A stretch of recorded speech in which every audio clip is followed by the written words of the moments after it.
Morning and good afternoon, everyone. We're going to give everybody a few minutes to join us here for our last minute attendees. So we'll get started here shortly.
Afternoon, everyone. For those of you just joining, we're going to give everybody a few minutes before we start.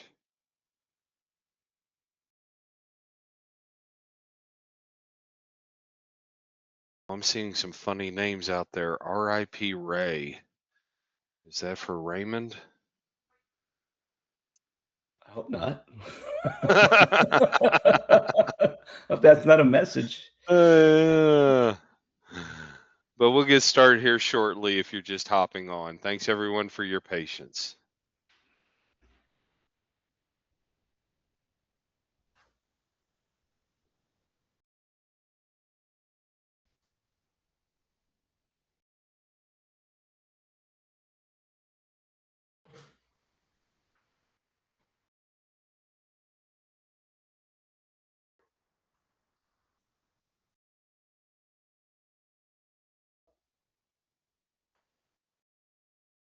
All right, everybody, R.I.P. we'll get Ray is a started. real person. All I know, right. great guy too. I heard I think that. RIP is usually capitalized. I think it's Rip Ray. That's what I'm going with. Oh, Rip Ray. Okay. It's another Nick Shaw too.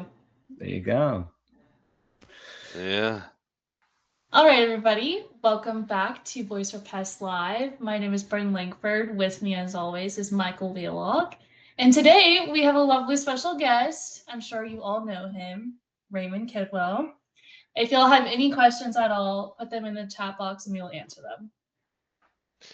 Yeah, thanks, Bren. Bren, before we get started, every month I ask you, or every time we do a session, I ask you try to come up with an off the wall question to get to know you a little better. And Raymond, pay attention because you're next up on the list. So, All right. Bren, what is your favorite thing to do or favorite part of spring? We are knee deep in it. Tell us what's your favorite thing.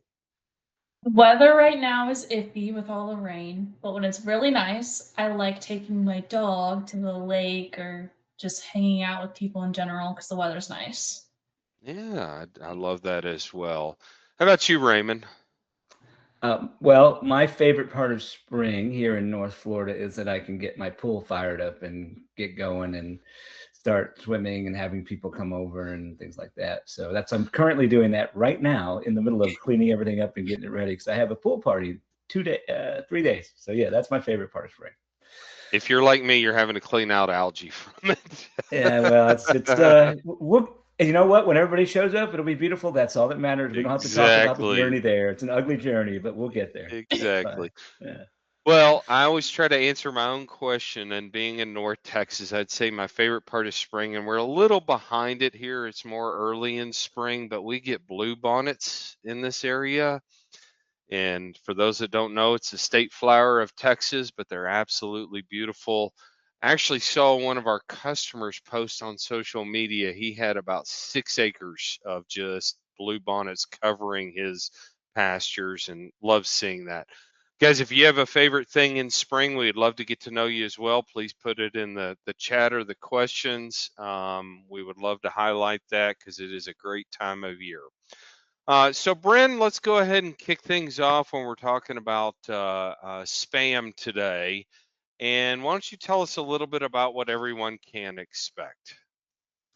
Of course. So today you'll be able to expect how to protect your phone lines from improperly being labeled as spam, real-time monitoring of status by carrier, proactive remediation, reports on issues that cannot be automatically remediated. Wow, words. And Remediated. then, Yep. yes, evidence of caller ID displayed by carrier. Yeah, so today, guys, is all about spam. Now, we're not talking about getting spam calls. We're talking about when you're making outgoing calls, preventing them from showing up as spam. Raymond has agreed to jump in here and help us as, I don't know if subject matter expert, and that's no dog on Raymond. There is no such thing as a subject matter expert on this, I don't think, but Right. he's very proficient in it.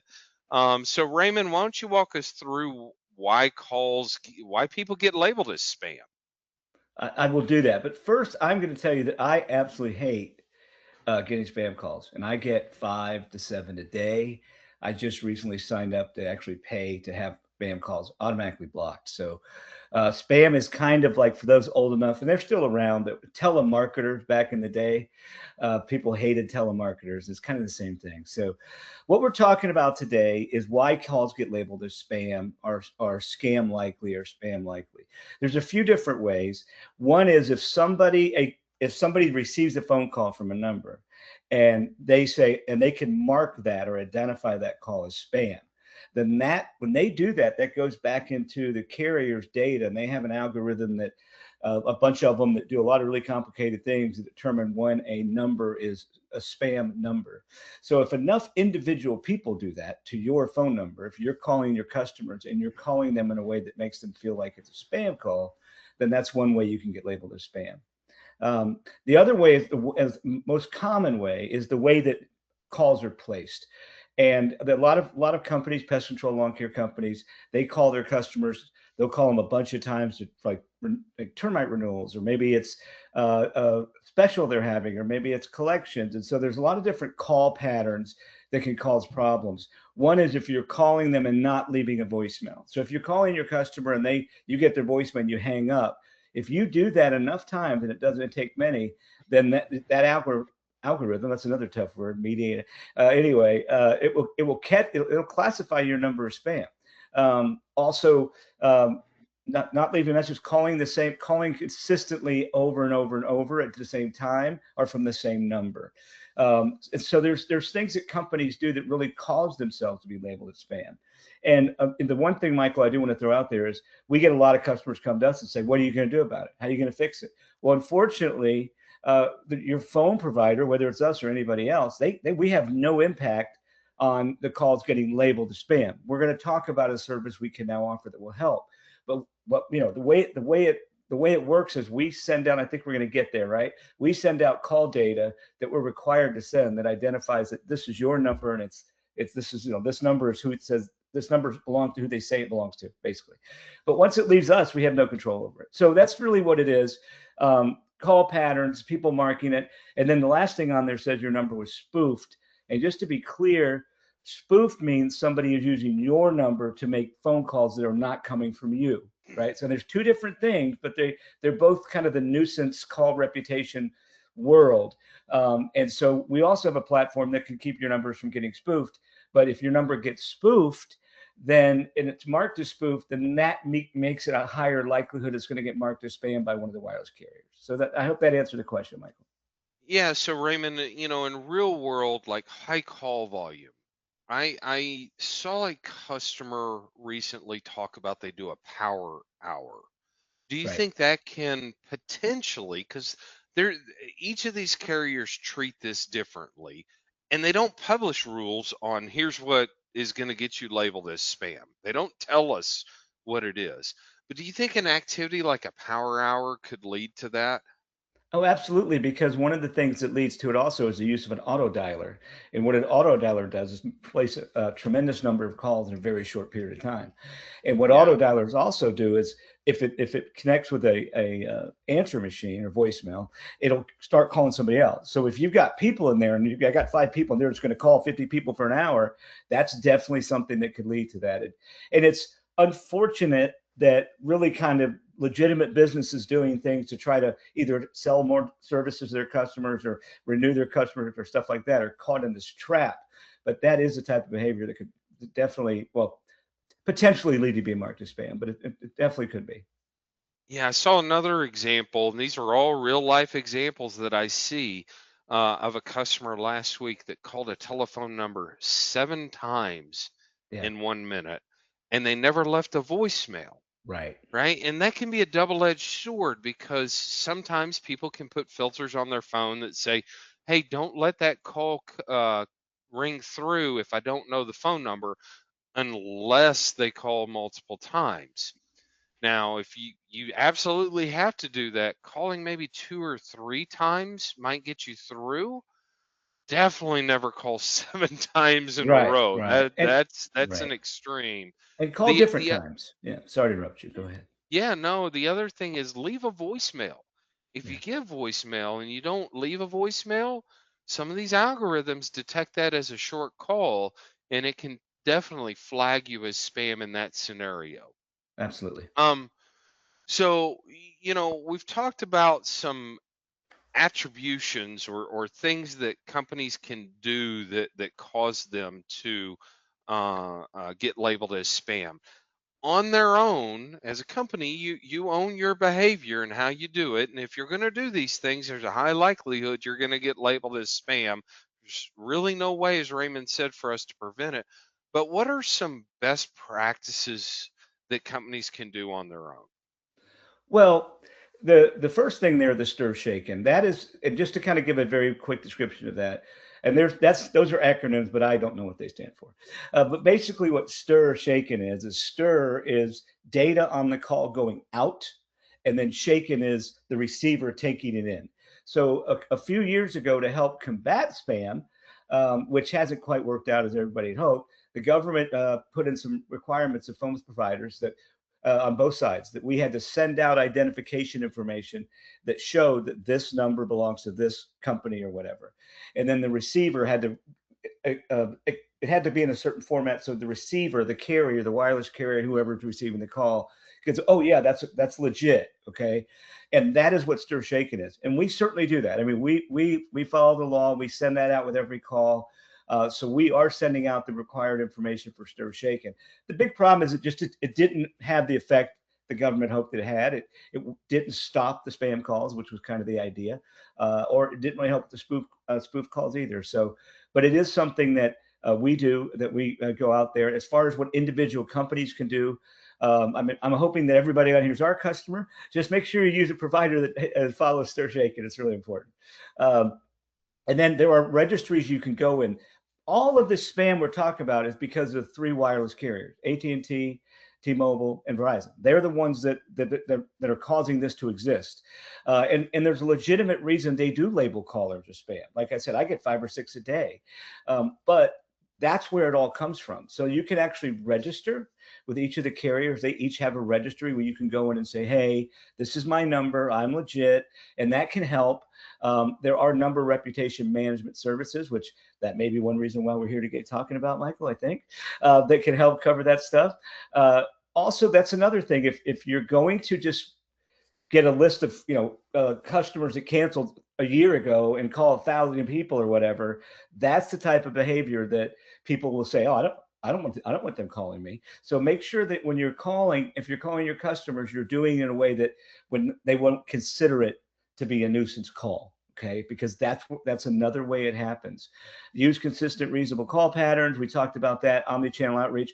Also, I mean, we all, the world has changed now. We're a phone system provider first and foremost, but we have texting, we have email, we have all these ways to communicate with people. So try to use a few different ways to reach them, so you're not just calling them over and over and over, because that's one of the bigger issues with your numbers getting flagged as spam, as we mentioned. Yeah, I agree. Now that last one says omni-channel. What does omni-channel mean to someone? Well, your primary channel of communication is voice, your phone, right? You're talking on the phone. But if you send somebody a text message, that's another channel of conversation. If you send somebody an email, that's another channel of conversation. A web chat. So omni-channel is just communicating with your customers in multiple ways as opposed to just via the phone. Um, and more we see our customers are utilizing text. A lot of companies are trying to drive their phone call conversations into a text conversation, by offering them a text if they would like to start a conversation rather than stay on hold, things like that. That's what the omni-channel outreach is. Yeah, okay. Great stuff. So there's really two ways to handle spam labeling. One is do it yourself.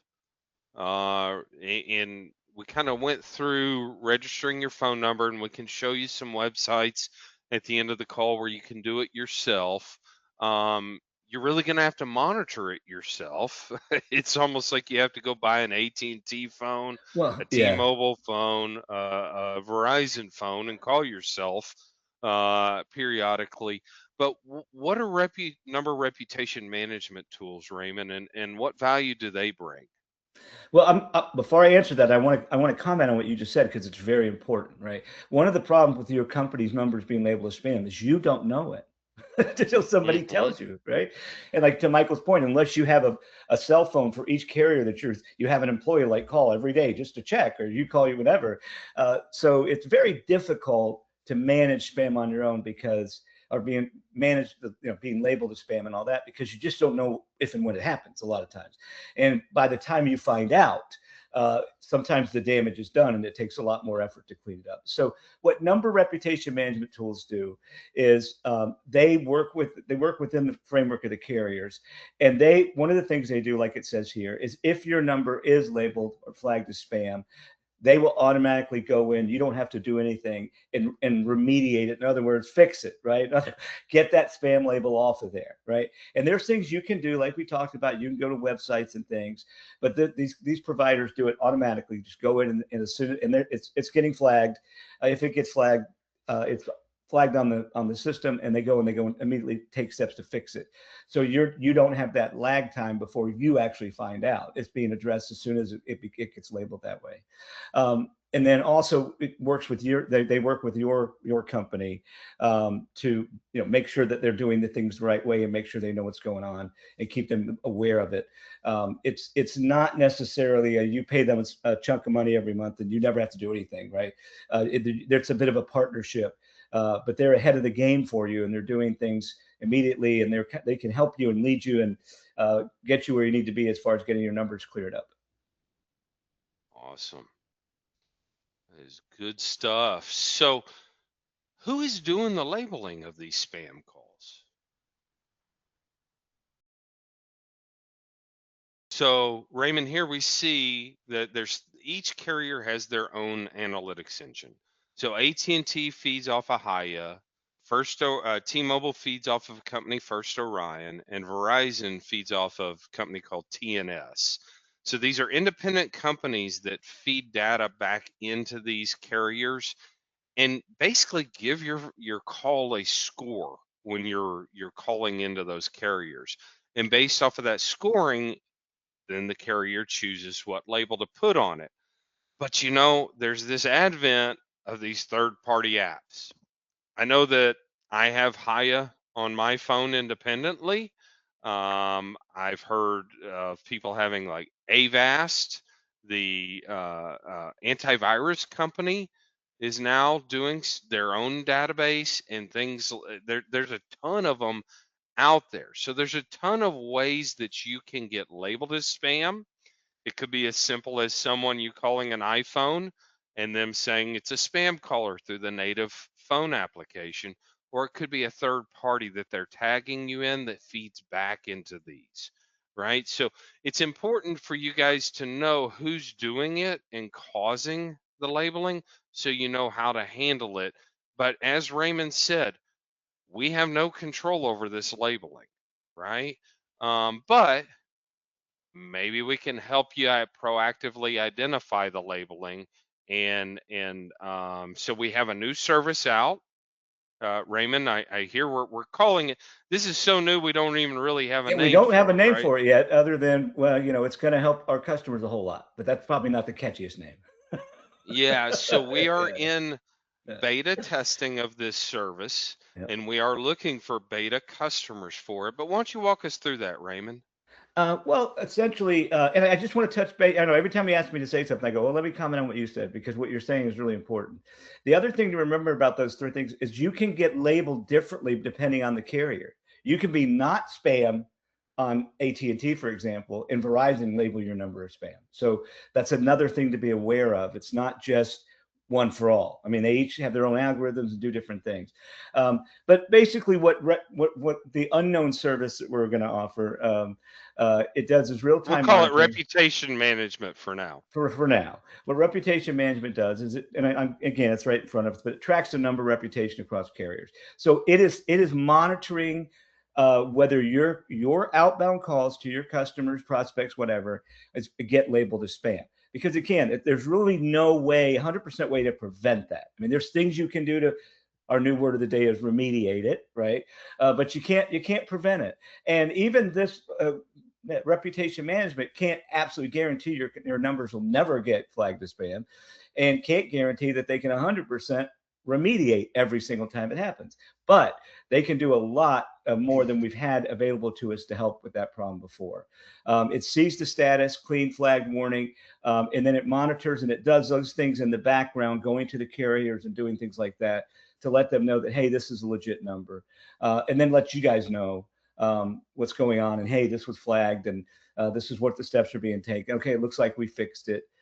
You can see the proactive remediation, detect, address flag numbers, initiate, track carrier remediations, prevent spam. So it basically kind of protects the overall approach of of the things we've been talking about for the last few minutes. Again, if you're calling people in a manner that's going to get you labeled, your numbers labeled as spam, uh, this isn't going to be as helpful, because they're just going to keep it's going to keep happening. Because if you're behaving in a spam like way, then your numbers are going to be labeled as spam, right? So that's the first thing. So you got to make sure you're not doing things that would cause your numbers to get consistently labeled as spam, which I know most of our customers are either do things the right way or want to do them the right way, and maybe just don't know that they've been doing some things that aren't helping them, right? I don't think we have very many spammers out there in our world. But that's basically what it does. It keeps you aware. It automatically monitors, and that's the biggest thing.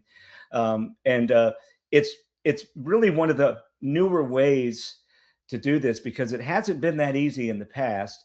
And the other thing I do want to mention about this is, and it's a little technical, but this is being offered at the carrier level. And when I say carrier, I mean one of the big companies that provides phone numbers and stuff for phone system companies like ours. So this is Like the not dial tone provider. dial tone provider. This is not some little startup out in Utah or what. I mean, this is a global company that has come up with this solution. So we feel very confident that it's gonna do really good things for our customers. Yeah, Raymond, what I really love about it is it not only gives the back end team, our team, the ability to monitor this in real time, but the automatic remediation. So that That's means big. without lifting a finger, we don't have to even click on a button. It goes in and tries to remove that spam labeling for you. So it goes through the remediation steps to say, yes, this is a real company. Yes, they are making real calls, etc. Now, Raymond, is this the silver bullet? Is this the solution that's going to prevent me from ever getting labeled as spam? No, Michael, it's not the silver bullet. Yeah. But that's a good question, because we do want to make that point clear. It's not going to guarantee that you're not going to get labeled as spam. Um, But what it does, the one thing that you don't have now, is, to Michael's point, is it flags it checks it constantly, automatically initiates that process, and it's done at a very high level, so it's able to communicate with all of the wireless carriers and do all those things that it needs to do. Because up until now, you dealt with those individual companies like First Orion that Michael just showed. This is a overall approach that can impact all three wireless carriers and all the different remediation services at the same time. And that's really a big improvement over what we've been able to do in the past. Absolutely. Yeah, it's a great tool to have in your quiver, so to speak. Now, what happens if a number goes to remediation and it gets declined? Because that is possible. So here we're looking at examples of reports that we will be able to send you that show you next steps. Just because a number's been labeled as spam and it can't be automatically remediated, and I think by the end of this call we'll all be good with that word. Um, it doesn't mean that the process is done and there's no steps that can be taken. So here, we can see things like monitoring do not call requirements, keeping your dialing behaviors within norms, meaning avoiding those power outers that could attribute to it, etc. So it really opens up the world of visibility to you, not just the automation, although I think the automation is one of the things that gets me the most excited about it. Raymond, anything you would add on this topic? No, not specifically on this topic. I think you covered it pretty well. Every slide that I've talked to, you've had a follow-up. The tool also gives us the ability to look carrier by carrier at what your callers see. So you'll see at the top of this graphic that we have AT&T, T-Mobile, and Verizon. So AT&T and T-Mobile have been triggered. There's an alert in there for this phone number on those networks. We can actually see what a phone would present on the outgoing caller ID, whether it's suspected spam here, spam likely, things of that nature. In this case, iPhones are coming up clean, Androids are coming up suspected spam, which I think just speaks to the complexity of this ecosystem and how there is no silver bullet, as we alluded to earlier, that you may see spam on Android phones but may not see it on iPhones, or vice versa. It is all up to the carrier at that point on what is presented to your called party, the people that you are calling. Now, Raymond, at the beginning of or towards the beginning of the call, you talked about, hey, spoofing is another Right. whole nother issue and things like that. So we really have two solutions: branded calling ID, which we covered in detail at a last session, but reputation management. Is it a either or that a customer should be thinking about these solutions, or do they complement each other? Oh, well, I mean, they absolutely complement each other, because if you think about it, one of the reasons calls get labeled as spam is the person doesn't know who's calling. They just get a phone number, right? If they get a call and it says Raymond's Pest Control and they're they're a customer of Raymond's Pest Control, they're probably not going to label that call spam, right? So what the branded calling ID is, that's the part coming out, right? So I think those two services combined are really the best way a customer the best thing a customer can do is to not guarantee, but do as much as possible to make sure the numbers don't get labeled as spam. But also, more importantly, with branded calling ID, to make sure your phone calls get answered, right? Okay, they label it as spam, that's a problem. But if you're calling your customers and they never answer it, that's another problem. So the branded calling ID service basically makes sure that you guarantees your number is not spoofed. And what spoof means, for those of you who don't know, and maybe everybody does, is if somebody steals your number and is making nefarious phone calls using your number, right? And that's a big problem, right? So we guarantee your number is not spoofed, and then we can actually send out your name. We can actually send out the logo depending on the carrier, and we can also do call intent. So you could say technician call, office call, something like that. So it says Raymond's Pest Control, technician call. Oh, I better take that call. It's my technician. So the branded calling ID part of the package, Michael, is to make sure that your phone's numbers aren't used by bad people to do bad things, but also it helps increase the answer rate. Because at the end of the day, if you're putting time and effort into money and you're paying employees or AI or whatever to do all this stuff and nobody ever answers the phone, what's the point? So it helps make sure that the phone gets answered. But also, when a call is not guaranteed that there's not a spoofed call, for most of the wireless carriers, it gets at a higher level of trust. So you have a less chance of it getting marked as spam. So those two products, those two services combined, really create a really overall approach that I think there's nothing else out there that can kind of guarantee you that you're doing the most you can. I can't guarantee you'll never get flagged as spam, but we can certainly guarantee that we're doing the best thing that we can, to prevent that from happening or to fix it if it does. Yeah, so Raymond, a question came up, and I think it's very timely on this. With either of these services, is it as simple as signing a proposal and they'll be on instantaneous, or what is the process for deploying these? Well, the answer to no, it's not instantaneous. So you do have to sign something, yeah. But other than that, basically on the spoofing side, the way it works is there's a company that goes through and essentially verifies that that's your number and that you're a legitimate company. You have to give references. They actually check references. So essentially on the branded calling ID, you're proving that, hey, I'm a legitimate company and my phone number, when I make phone calls, they're legitimate phone calls. I'm not doing bad things with my phone numbers. And then once you get certified, which happens every year you have to get vetted, right? Then you're good for a year. Okay. But the reason it has to get done every year, because what if you sell your company and somebody takes your number, which happens in this industry all the time, right?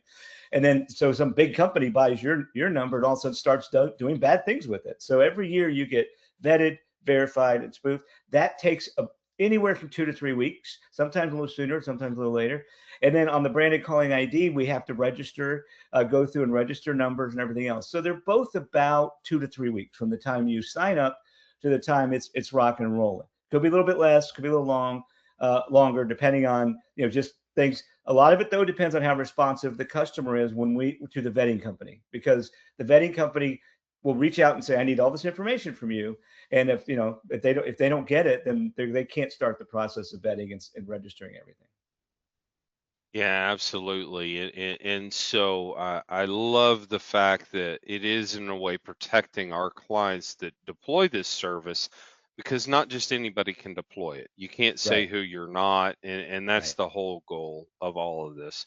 Now, I'm going to pivot off the presentation from the next slide, and I promised that I would bring up the references. So I'm going to bring up uh, uh, 4 websites that are common websites. So let me zoom in so everybody can see, and feel free to get your phones out, take pictures. I'm sure Brent can send these sites out at the end of the call, but along with the call recording. But here are 4 common sites that you can register your phone numbers on. I recommend doing this proactively. Again, this is not a science, it's somewhat an art form, but I'm going to talk through what these 4 websites are. So, Free Call Registry is probably the largest in the industry, and it feeds all the carriers. Okay, so theoretically, you could do Free Call Registry and it would cover everyone. Now, we have seen in the past times where it doesn't. Right. It is So, theoretical. Yeah. theoretical, Yeah. yes, yes. Another big word for us. Hiya, as we mentioned earlier, that feeds AT&T. So you can register your phone numbers with Hiya, and we've seen customers that were spam labeled that removed it this way. First Orion feeds T-Mobile, and then the Report a Robocall website is actually TNS, and that feeds Verizon. Hopefully I got those right. Now, you can do this on your own and you can continue to monitor it, but if you go through the vetting process of the reputation management that Raymond talked about, it will replace those. Just wanted everybody to have those. Bren will make sure that everyone gets those with the follow-up that we send out from there. Now, if anyone has any questions, now's a great time. You've got a great team in front of you. While I'm waiting for people to pose questions through the Q&A section, a customer did write in and say, hey, we've had some issues with our caller ID, maybe not being spam labeled, but just in general. Where's the best place to start? Our support team is here to assist you. They're always a great first point of contact. If they need to engage the sales team, they will. but you can get a hold of them at phone support@affiliatedtech.com, or you can always call them. I'm going to pull up their number real quick, and I tend to use the local number. There is an 800 number, but it's 732-225-3099. One of the things that they will ask for is examples of calls that you're having issues on. So be sure to have those ready for them so that they can look at the traces. They're going to log into the carrier, the dial tone provider interfaces as well many times, and look at the traces there, and the traces there don't always last for an extended period of time. Don't see any questions, Brent, or am I missing anything? Are you seeing any questions that I'm missing? Nope. Guys, we really appreciate your time. If you want to learn more about reputation management, email us at hello@voiceforpest.com or give us a call. Special thanks today for Raymond for joining us and being a fresh face on the call. Raymond, really appreciate your time. My pleasure. Anything you would like to leave us with, Raymond, before we let everybody go? I would just like to say thank to all of you that are customers out there watching this, listen to this. We appreciate it. We wouldn't have jobs if it weren't for you. So thank you. Absolutely. We're here to help you navigate this complex environment that it is today. Thanks, everyone. Have a great week. Bryn, you got any heads up on when our next session is going to be? Yes, it'll be May 13th at 2 p.m. Eastern. Awesome. Well, I look forward to seeing everybody May 13th. If you have ideas for these sessions, they're for your benefit. We love your feedback. Please let us know. Bye. Thanks, everyone.